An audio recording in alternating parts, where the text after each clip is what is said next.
Baik, di sini kita akan menjelaskan tentang inklusi uang. Assalamualaikum warahmatullahi wabarakatuh.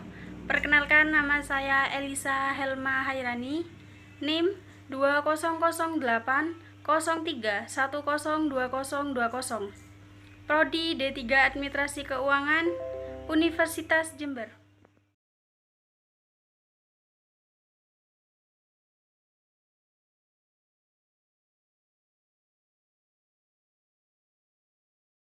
Oke, di video kali ini saya akan menjelaskan tentang inklusi keuangan atau keuangan inklusi beserta dengan tujuannya. Jadi untuk inklusi uang ini ialah dilansir dari laman resmi World Bank atau Bank Dunia. Inklusi keuangan adalah sukses sebagai setiap orang baru bisnis untuk memanfaatkan produk ataupun layanan keuangannya. Jadi untuk layanan ini berperan penting untuk bisa memenuhi segala kebutuhan manusia setiap hari seperti transaksi, pembayaran, tabungan, bahkan kredit, serta ansuran yang bisa dikerjakan secara efektif atau kontinu. Nah, sedangkan berdasarkan peraturan Otoritas Jasa Keuangan atau OJK sendiri nomor 76 garis miring PJ POK .07 garis miring 2016, inklusi keuangan ini adalah suatu ketersediaan akses untuk berbagai produk. Jadi layanan jasa keuangan dan lembaga, berbagai jasa keuangan di dalamnya dipilih sesuai kemampuan dan keperluan masyarakat sebagai upaya meningkatkan kesejahteraan. Nah, menurut Bank Indonesia, perlunya inklusi keuangan ini karena dinilai mampu memberikan banyak manfaat yang dapat dinikmati oleh masyarakat sekitar, regulator, pemerintah, dan pihak swasta antara lainnya sebagai berikut. Yang pertama, meningkatkan efisien ekonomi. Yang kedua, ada mendukung stabilitas sistem keuangan.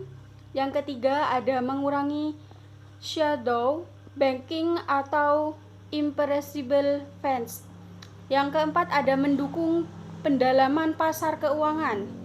Yang kelima, ada memberikan potensi pasar baru bagi perbankan. Yang keenam, ada mendukung peningkatan human atau HDI Indonesia.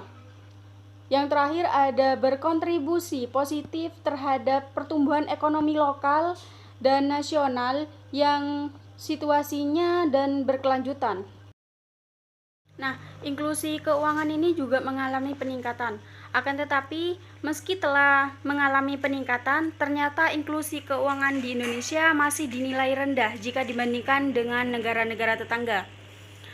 Mengutip www.business.com, Presiden Joko Widodo mengatakan inklusi keuangan ini di Singapura itu telah mencapai 98%.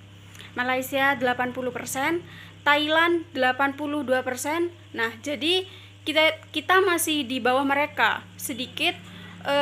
Akan tetapi kata Presiden Joko Widodo terkait hal tersebut, Presiden Joko Widodo memberikan arahan agar inklusi keuangan di Indonesia bisa mencapai 90% pada tahun 2024.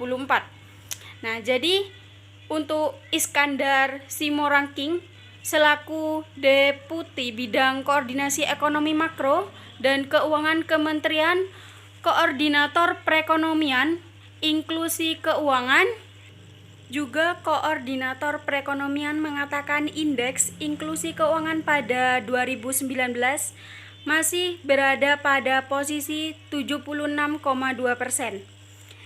Jadi angka ini masih di bawah indeks inklusi keuangan sejumlah negara-negara berkembang atau emerging market lainnya. Walaupun naik pesat, angka indeks ini masih di bawah emerging market seperti Tiongkok dan India yang telah mencapai indeks inklusi keuangan sebesar 80% ke atas, serta negara ASEAN seperti Malaysia mempunyai indeks sebesar 85%, dan Thailand memiliki sebesar 82%.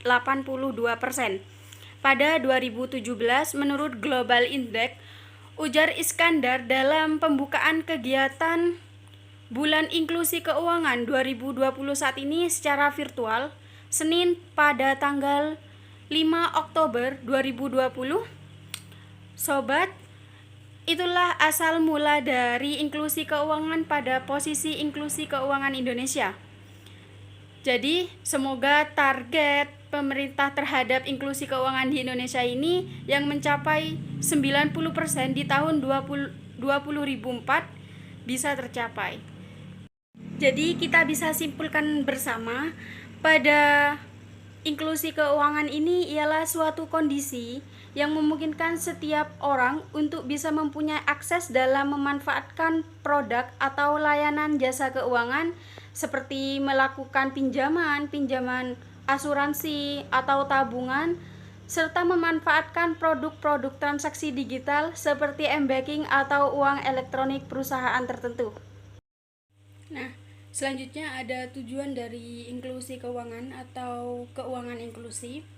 Berdasarkan peraturan Otoritas Jasa Keuangan nomor 76 POJK 07/2016,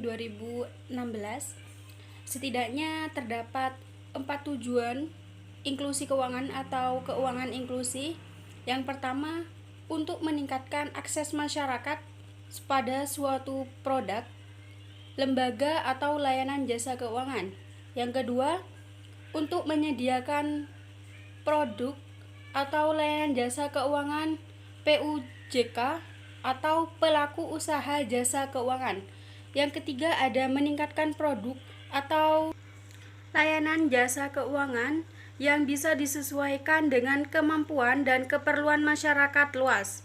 Terakhir, ada meningkatkan daya kualitas produk atau layanan jasa keuangan.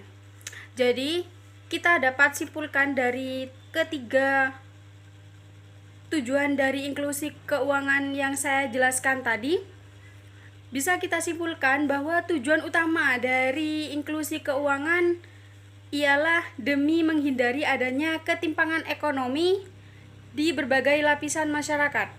Mengapa seperti itu? Karena dengan memanfaatkan inklusi keuangan ini, maka akan memudahkan setiap masyarakat untuk bisa mendapatkan akses produk atau layanan keuangan secara lebih menyeluruh untuk bisa digunakan secara baik. Nah, pesan saya pentingnya mengetahui tentang pengetahuan dari inklusi keuangan atau keuangan inklusi. Kita dapat mengetahui bagaimana cara kita saat kita membutuhkan suatu jasa keuangan, bahkan tanpa persyaratan yang rumit. Jadi untuk kalian atau untuk kita semua, banyak sekali pentingnya kita tahu tentang inklusi keuangan tersebut. Jadi terima kasih untuk yang sudah menonton video saya dari awal sampai akhir. Kurang lebihnya saya mohon maaf apabila ada kata atau penjelasan yang kurang berkenan atau salah kata yang saya ucapkan. Mohon maaf sebesar-besarnya. Jadi untuk video kali ini saya tutup. Terima kasih yang sudah menonton. Assalamualaikum warahmatullahi wabarakatuh.